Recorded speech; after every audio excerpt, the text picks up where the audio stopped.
That's the great question, Judge. They should not be prosecuted. They ought to be given the Silver Star for heroic action in combat. That's what should happen. General Tom McInerney, thanks for joining us. Thanks, Judge. The legal showdown over Utah's federal land. The state fights back. Next. I love those intros of Glenn. They're just terrific.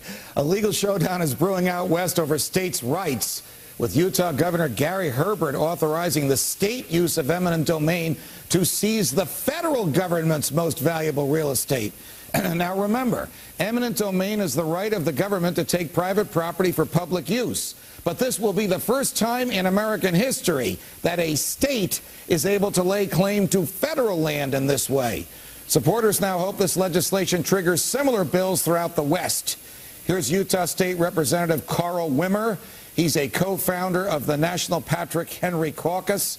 And Josh Ebach, he's a policy analyst with the 10th Amendment Center. Representative Wimmer, to you first. Tell us what happened. What property do the feds own, and what property does Utah want to take from them, and how does it propose to do this? Well, thank you very much, Judge. It's an honor to be on here with you to talk about this. It was a little less than a year ago that we announced the formation of the Patrick Henry Caucus on this very show. This particular piece of legislation is the brainchild of one of the co-founders of the caucus, Representative Chris Herod from Provo. And what this does is essentially creates a funding source and compels our Attorney General to claim eminent domain over certain pieces and parcels of land that the federal government has come in and taken from Utah. All right, so the feds took the money took the property, excuse me, a Freudian slip there. So the feds took the property from Utah, paid Utah for it against its will. Utah accepted the money, deeded the property to the feds. Now Utah wants to reverse that project. What does Utah want to do with the property? Why do they lay claim to this real estate? Well, at statehood, Utah was granted several parcels of land that was supposed to go to our school trusts. That money was supposed to be developed and or sold, and the money was supposed to go to help our children's education. Utah is the lowest funded per pupil in the nation because we have a lot of children. Right. What we want to do with it is we want to be able to develop these lands or sell these lands and have that money go towards our education system as it was intended at statehood. But the federal government has come in and locked up access. We can't even access a tremendous amount of the land that we were granted at statehood. Almost 70% of Utah is owned by the federal government. Mr. Ebach, how unusual is this that a state would lay claim to federal property? I must tell you, as someone who watches the Constitution and the interplay between the states and the federal government for a living, I have never heard of a state seizing real estate owned by the feds. Have you? No, Judge, I haven't, but these are strange times we live in, and this is not the first state in recent weeks and months to stand up to the federal government and say that you've overstepped bounds or you haven't upheld obligations that you have to the states and the citizens of the states.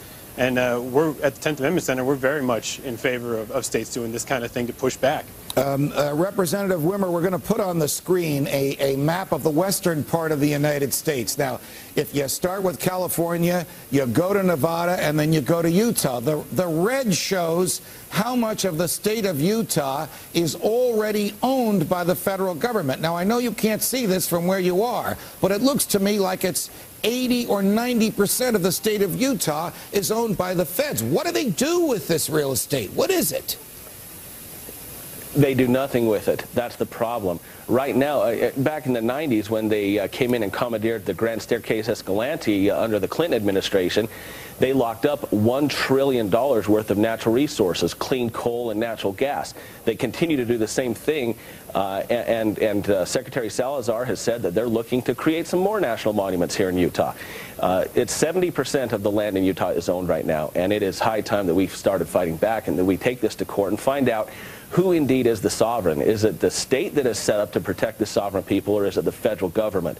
That is the purpose of this particular piece of legislation, and we intend to fight it clear to the Supreme Court. Josh, you can expect a tremendous pushback, of course, from the Justice Department. They'll never accept this laying down, and it probably will go, because of the unique nature of this, all the way to the Supreme Court. What are the best arguments in favor of the right of a state to seize federal lands within the state, especially federal lands that aren't even being used for any discernible purpose?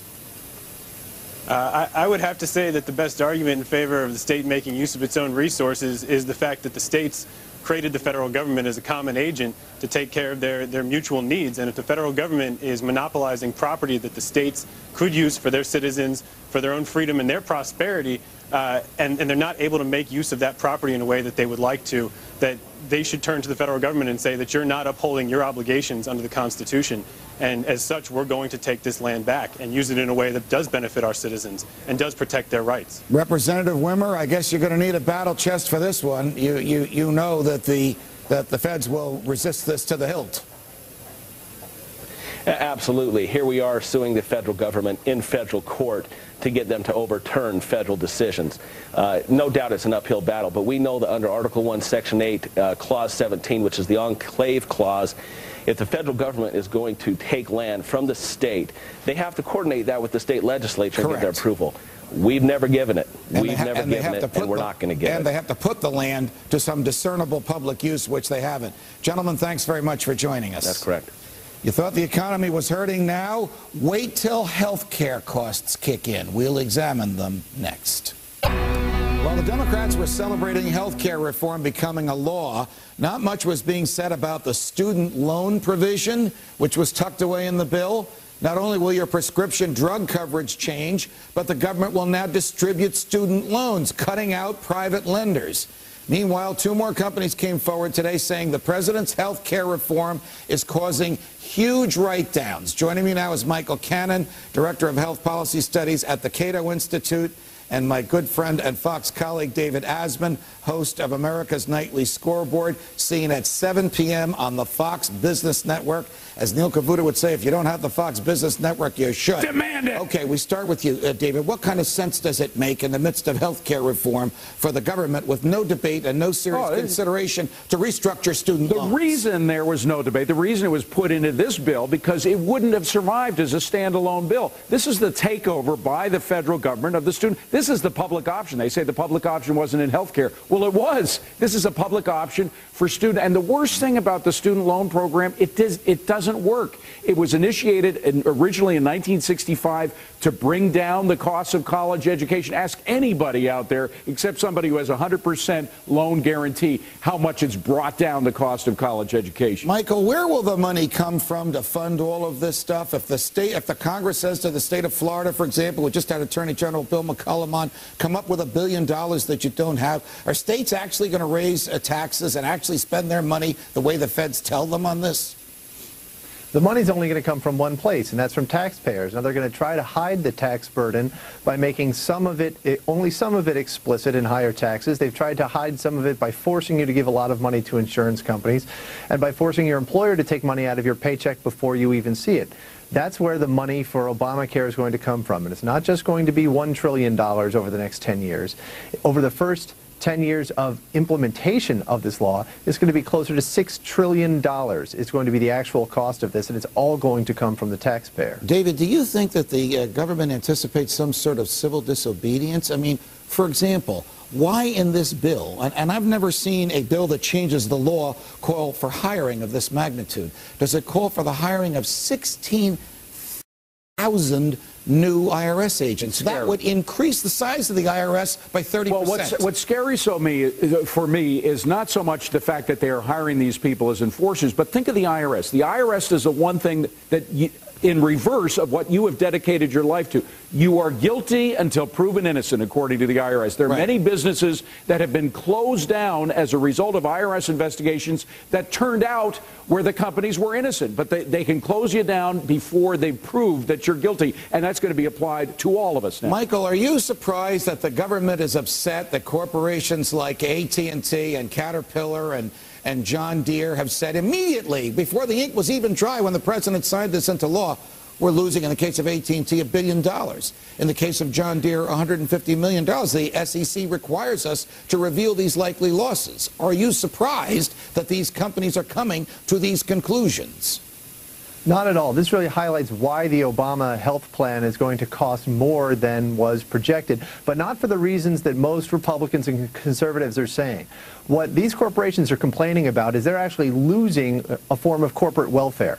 The Medicare prescription drug entitlement program was basically bribing these companies in order to get them to keep offering their retiree drug coverage. What the Democrats did, this is one of the few aspects of this legislation, this law, that is actually worthwhile. They reduced the amount of that subsidy. So the corporations are upset because they're not getting their bribes anymore.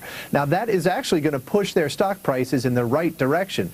The problem is that when they lose some of that subsidy, a lot of these corporations are going to drop their retiree drug coverage.